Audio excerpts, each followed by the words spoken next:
지난 주일 예수님께서는요, 천국 그리고 구원은 어린아이와 같이 자신의 의와 공로가 아니라 전적인 하나님의 은혜와 선물로 여기는 자들의 것이다라고, 그들이 천국을 받을 수 있을 것이야, 구원받을 수 있다라고 말씀하셨습니다. 그런데 오늘 예수님께서는 이 어떤 한 사람과의 대화 속에서 지난주의 말씀과는 정반대의 이야기를 말씀하고 계십니다. 천국을 가는 것이 얼마나 어려운지 너희들이 아니, 바늘길을 통하는 것만큼 어려워라고 말씀하시죠. 우리 17절 말씀을 함께 읽도록 하겠습니다. 예수께서 길에 나가실새 한 사람이 달려와서 꿇어 앉아 묻자오되 선한 선생님이여 내가 무엇을 하여야 영생을 얻으리이까. 아멘. 예수께서 길에 나가셨는데 한 사람이 달려와서 예수님을 찾아옵니다. 이 사람은 이 같은 본문이 기록된 마태복음에는요, 부자 청년이라고 기록하고 있고요. 그리고 또 누가복음에는 젊은 관원이라고 기록하고 있습니다. 이 젊은 나이에 부와 명예를 다 얻은 그런 인물로 우리가 볼 수 있겠죠. 우리가 볼 때는 아무런 문제가 없을 것 같고 또 모두가 부러워할 만한 그런 사람이었습니다. 그런데 그에게 해결되지 않은 문제가 있었는데 그것이 바로 영생이라는 문제였습니다. 구원의 문제였죠. 그가 이 문제에 얼마나 진심이었는지는 그의 태도를 보면 알 수 있는데요. 예수님을 길에서 만나자 그가 달려와서 꿇어 엎드리며 지금 영생에 대한 질문을 묻고 있습니다. 그런데 그 질문 가운데 예수님의 대답은요, 모든 소유를 팔아서 가난한 자에게 나누어 주라 말씀하시면서 영생을 얻는 법에 대해서 알려주십니다. 지난주 예수님께서는 천국이 의나 공로가 아니라 어린아이와 같이 있는 그대로 믿고 받아들이는 자, 믿음으로 받는 자들의 것이라고 말씀하셨는데요, 너무 다른, 너무 높은 기준을 지금 제시하고 계십니다. 같은 주제인데요, 분명히 지난주와 이번 주 너무나 큰 온도차가 느껴지는 것을 우리는 느낄 수 있습니다. 그렇다면 정답은 무엇일까요? 우리는요, 구원, 천국, 영생을 생각할 때 하나님과 별개의 것으로 생각할 때가 종종 있는 것 같습니다. 뭔가 죽어서 내세에 구원을 받고 천국 가는 그것, 근데 그것을 하나님과는 너무 동떨어져 생각해요. 마치 청약 당첨돼서 내가 그 어디 하나 아파트를 얻어서 들어가고 그 별도의 공간을 얻는 것처럼 그냥 죽어서 가는 어디 또 새로운 지웨시티 같은 좋은 곳, 이런 느낌적일 때가 많이 있다라는 거예요. 근데 이 하나님 나라라는 이 단어, 천국이라는 이 단어의 의미에는요, 통치하다라는 의미를 가지고 있어요.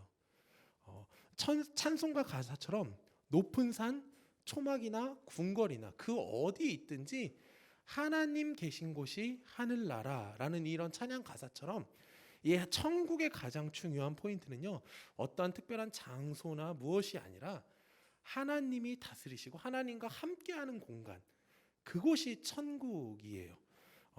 그렇게 이 천국에서 가장 중요한 포인트는요, 하나님이라는 거예요. 하나님. 세상의 것을 다 있는 그곳이 천국이 아니라 하나님 계신 그곳이 바로 천국인 거죠. 구원, 영생 다 마찬가지예요. 포인트는요, 하나님이세요. 이 영원한 생명 되신 하나님과 함께 하기에 그 생명이 우리에게도 흘러오고, 그리고 그 생명으로 우리가 영생을 누리는 것이지, 하나님 없는 그곳은 생명이 흘러가지 않는 거죠. 영생이 없는 거죠. 천국이란 하나님 없이는 존재할 수 없는 것입니다. 그렇게 하나님과 함께하는 것, 그것이 바로 구원, 천국에 대한 가장 중요한 열쇠인 거예요. 그리고 성경은요, 우리에게 하나님과 함께하는 방법에 대해서 분명한 방법을 알려주십니다. 하나님의 백성, 하나님의 자녀의 정체성에 대해서 알려주는 이 십계명에서 분명히 이렇게 말해요. 나 외에는 다른 신을 내게 두지 말라. 나 외에는 다른 것을 너희가 더 사랑하지 말라. 오직 나를 섬기고 나를 따르고 나만 사랑해라. 이것이 바로 하나님 나라 백성의 가장 첫 번째 정체성이며 하나님과 함께하는 방법이었습니다. 예수님께서는요, 이 사람을 만나서 영생을 얻는 방법 중 먼저 계명들을 언급하세요. 성경에 뭐라고 쓰여져 있니? 이렇게 말씀하시면 이런 의미로 계명, 너 계명 알잖아. 계명에서 뭐라고 말해? 그러면서 살인하지 말라, 간음하지 말라, 도둑질하지 말라, 거짓 증언하지 말라, 내 부모를 공경하라는 10계명들을 언급하십니다. 이에 이 사람은요, 내가 이것은 어려서부터 다 지켰다라고 말해요. 그런 사회적 지위와 부뿐만이 아니라 종교적으로도 매우 높은, 또 도덕적으로도 높은 그런 멋있는 사람이었던 거죠. 꽤 괜찮은 신앙인이었습니다. 훌륭한 사람이었습니다. 그런데요, 너의 소유를 팔아 나를 따라오는 그 말에는 슬픈 기색을 띠고 근심하며 돌아갔어요. 좀 전에 언급했던 이 10계명의 계명들은요, 사실 10계명이라는 이 10가지 율법이거든요. 10가지 계명. 근데 그 계명 중에서 그 10가지 계명이 두 파트로 나눠져 있어요. 하나님 사랑과 이웃 사랑이라는 파트로 나눠져 있는데요. 예수님이 언급하신 거는요, 다 이웃 사랑 파트예요. 지금 하나님이 네가 한 가지 부족한 게 있는데 지금 무엇을 말하는 거야? 너 하나님 사랑해라고 지금 말씀하시는 거예요. 꽤 괜찮은 신앙인의 모습, 누가 봐도 존경할 만한 그런 모습, 다 가진 자의 그런 삶을 살아가지만 예수님은 아시는 거예요. 그의 마음에 세상을 더 사랑하고 있다는 것을. 그럴싸하게 살아가고 있지만, 그럴싸하게 지켜나가고 있지만, 그러나 그 중심에 하나님이 없다는 그 사실을 예수님은 알고 계시기에 그렇게 그가 가장 사랑하는 것, 이름이 부자 청년이에요. 얼마나 그 돈이 많으면 부자 청년이겠어요. 그 사람의 정체성이 부자인 거잖아요. 지금 그 돈을 사랑하는 그에게 너가 가장 사랑하는 그 재물을 내려놓고 나를 따라, 나와 함께 하자. 그게 바로 영생을 얻는 법이야. 영생의 비결이야. 나 외에 다른 신을 섬기지 마. 그게 나와 함께하는 방법이야. 라고 예수님께서는 말씀하십니다. 이 영생, 구원은요, 아무 공로 없이 오직 선물로 하나님의 선물로 우리는 얻을 수 있습니다. 그리고 그 영생을 누리기 위해 우리에게 필요한 것은요, 그 하나님 한 분을 믿고 의지하고 사랑하면서 하나님과 함께 동행하며 살아가는 것, 그것이 바로 영생의 비결이었습니다. 너의 모든 소유를 팔고 나를 따르라 라는 이 예수님의 부르심이 오늘 말씀의 이 부자 청년에게만 국한된 부르심이라면 마음의 부담감이 없겠죠. 그렇죠? 지금 예배를 드리는 이 순간에도 우리 뭔가 좀 부담감이 있잖아요. 사실 우리 또 이제 신앙생활을 하다 보면 마치 아브라함, 이삭, 요셉, 뭐 다윗, 다니엘 이런 소위 이제 꽤 괜찮은 삶을 살았던 사람들의 그런 사람들에게 선포된 말씀은 아멘 하면서 우리가 나의 말씀으로 잘 얻으려고 해요. 그런 은혜가 내게도 임하여 주시옵소서. 그런데 이사야, 예레미야, 스테반, 바울, 소위 순교한 사람들, 복음 위에 끝까지 살아간 사람들, 예레미야는 하도 울어서 눈물의 선지자라는 이름을 가지고 있는 그런 삶 속에는요, 우리는 잘 아멘하지 않아요. 그건 그들만의 이야기겠지, 특별한 삶이겠지라고 생각한다는 거죠. 나와 상관없는 부르심이라고. 그러나 아쉽게도요, 예수님께서는요, 오늘 우리가 읽은 본문 29절, 30절 말씀에 이 이야기를요, 보편적으로 모두에게 해당되는 이야기로 확장시키십니다.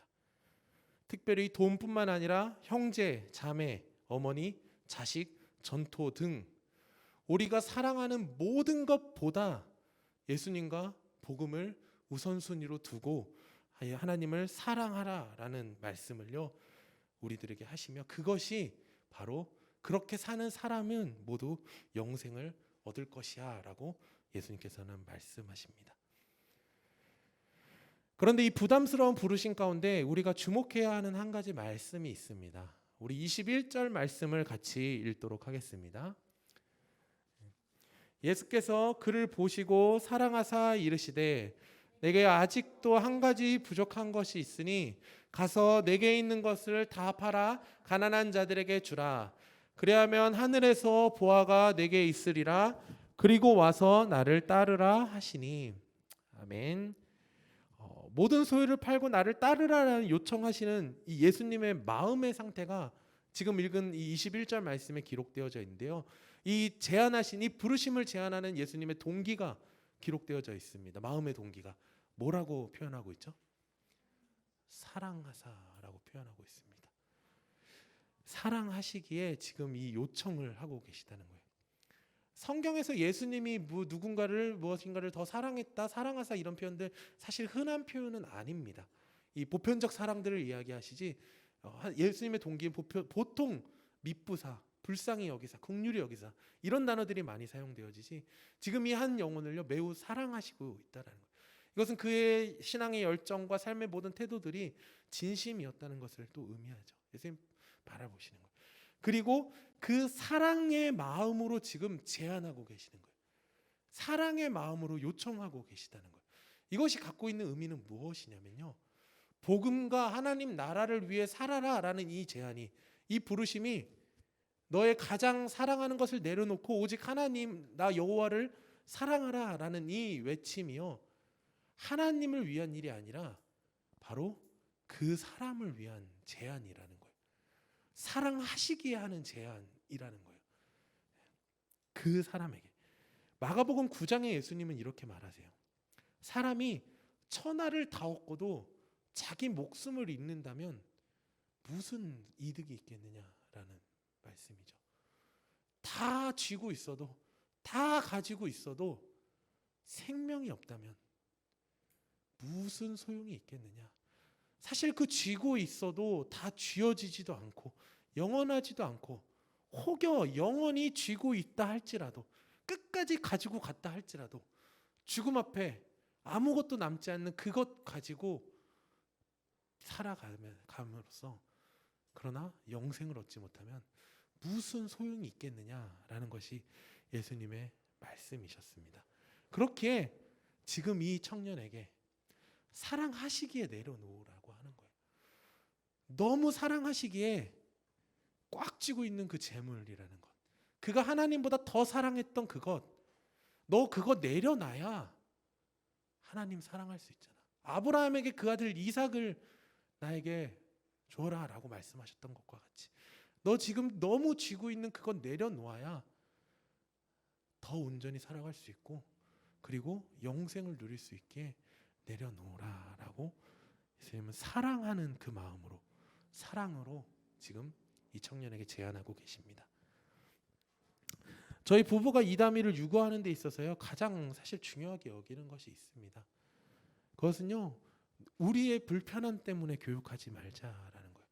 이다미도 저희와 또 너무 저희를 닮았지만 또 너무 저희와 다른 아이이기 때문에 우리와 다른 모습 때문에 불편할 때가 있어요.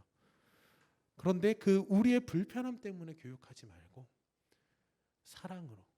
교육은 필요하죠. 교육해야죠. 그런데 그 마음의 동기가 사랑으로 하자라고 얘기합니다. 그 교육이요, 사랑으로 하는 그 교육이 때로는 이다미에게 상실감을 줄 때도 있어요. 오늘도 마찬가지예요. 꼭꼭 깎아가 너무 먹고 싶어. 근데 밥을 먹어야 되니까 교육해야죠. 밥 먹기 전에 다른 무엇인가를 먹지 않도록 작은 것에서부터. 또 이다미가요 가장 많이 하는 이야기 중에 하나는요 사실 이렇게 카시트에만 앉으면 배가 아프다 그래요. 나오고 싶어서. 처음에는 몰랐으니까 배가 아파 하니까 진짜 아픈 줄 알고 놀래서 이제 무슨 일인가 하고 안아줬죠. 학습된 거예요. 아, 배가 아프다고 하면 엄마 아빠가 카시트에서 빼주는구나. 차에 탈 때마다 좀만 가면 배가 아파 그래요. 그럼 고민해요. 얘 진짜 아프면 어떡하지? 진짜 아픈 건데 이 아프다는 호소를 우리가 못 듣고 엄마 아빠는 아프다고 해도 무관심해라고 학습되면 어떡하지? 라는 불안함이 있어요. 그런 마음들이 순간순간 들어요. 그럼에도 이것은 안 돼. 나올 수 없어. 좀만 더 가면 돼. 좀만 참아봐 하는 이유는 뭐냐면요. 사고는 언제 어떻게 날지 우리 아무도 모르니까. 저희는 또 이다미 태우고 가다가 사고도 났었잖아요. 이다미에게 있어서 이게 더 필요한 거고 이다미의 삶에 이것이 더 중요한 것이라는 것을 알기에 많이 울어요 사실. 근데 그럼에도 힘들어함에도 그것을 교육하고 내려놓게 하고 권면하고 교육하는 그 모든 이유는 그의 삶에 더 필요한 것이 무엇인지 어른의 관점에서 제안하고 것이기 때문이죠. 신앙생활을 하다 보면요, 하나님의 부담스러운 말씀, 이 마음 속에서부터 하나님께서 거시는 싸움들이 있어요. 분명히 있어요. 그게 없으면 그냥 뭐랄까, 사단도 안 건드리는 상태인 거고요. 하나님도 그냥 내비두는 상태예요. 싸움이 있는 게 당연한 거예요. 그게 잘 하고 계신 거예요. 갈라디아서에서 말씀해요. 하나님을 우리가 믿으면요, 우리 안에 성령이 임하고요. 근데 그 성령은 우리의 육신의 생각과 늘 전쟁하는 분이라고요. 늘 다르게. 그 늘 다르신 하나님의 마음이 우리 안에서 늘 싸움을 일으켜요. 그게 정상이에요. 근데 그 하나님의 마음들, 그 싸움들, 그 거북하고 부담스러운 이 요청들, 각자의 신앙의 분량에 따라서 하나님께서 하시는 그 신앙의 싸움들, 누구는 그것이 주의를 지켜내는 것, 누구에게는 시간의 싸움, 재정의 싸움, 마음을 지키는 일, 더 거룩하게 살아가는 일, 또 더 나아가 오늘 이 청년과 같이 모든 것을 버려두고 제자가 되어 하나님의 복음과 그 나라 위에서 살아가도록 하는 것 등등, 믿음의 분량만큼 믿음의 싸움이 있습니다. 그런데 그러한 신앙의 싸움에서 우리가 반드시 기억해야 하는 것은요, 그 모든 싸움이 나보다 나를 더 잘 아시는, 그리고 나를 사랑하시는 하나님께서 사랑의 마음으로 주시는 싸움임을 우리는 기억해야 돼요. 다 얻고도, 천하를 다 얻고도 생명을 얻지 못하면 무슨 소용이 있겠느냐라며, 더 귀한 것, 영원한 생명, 우리가 찬양으로 고백했던 것처럼 성도는 무명하나 유명한 자고, 아무것도 없지만 가진 것을 나누어 주는 자들이고, 죽음이요 다 있지만 그러나 그 복음 안에서 사는 자들이 성도인 것처럼, 바로 그 영원한 나라를 바라보며 살도록 하나님께서 그 사랑의 마음으로 주시는 싸움임을 우리는 기억해야 합니다. 오늘의 말씀은요, 이 두 사람의 이야기로 끝이 납니다.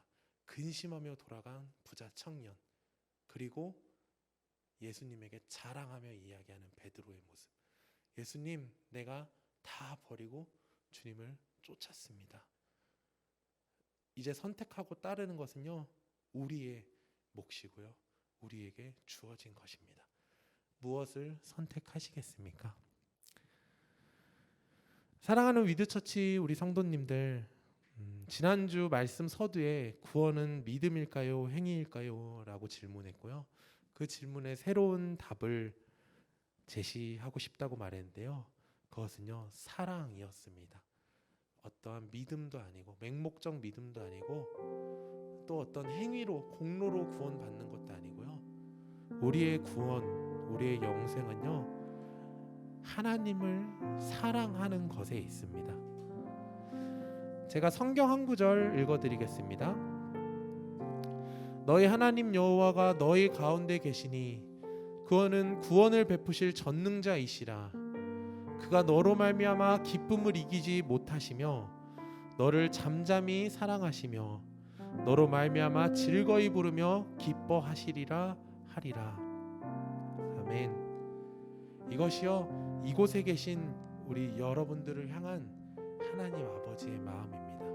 그 전능자가 한 분 한 분으로 말미암아 기쁨을 이기지 못한대요. 얼마나 그 하늘에서 우리들을 바라보시며 흐뭇해하시고 발 동동거리며 막 기뻐하시고 즐거워하시는 그게 하나님의 마음이라고 합니다. 오늘도 한번 우리 십자가 바라볼까요? 지난주 이렇게 질문했어요. 하나님이 당신을 사랑하십니다. 느껴지시나요? 라고 질문했었죠. 오늘은 질문을 바꿔보려고 해요. 당신은 하나님을 사랑하십니까? 사랑은요, 감정을 표현하는 단어잖아요. 그리고 관계적인 단어잖아요. 혼자 할 수 없는 것이 사랑이잖아요. 하나님께서는요, 예수 그리스도의 십자가 사랑으로 그분의 사랑을 우리에게 보여주셨어요. 내가 너를 이만큼 사랑해. 내가 너 인간으로 낮아질 만큼 모든 죄를 짊어지고 너희를 위해 죽을 만큼 내가 너를 사랑해. 넌 나의 전부야 라는 고백이시잖아요. 그러기에 나 외 말고 너도 나를 사랑해 주지 않을래? 너의 안에 다른 우상들 다 내려놓고 이제 나만 좀 나를 바라봐 주지 않을래? 내 안에 생명이 있어. 내 안에 구원이 있어. 내 안에 천국이 있어. 나와 함께 그 천국 누리며 살아가자.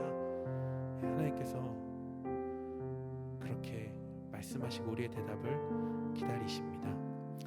이 하나님의 고백에, 하나님의 부르심에 이 땅이 아닌 영혼을 바라보며 반응하시는 우리 모든 성도님들 되시기를 주님의 이름으로 축복합니다.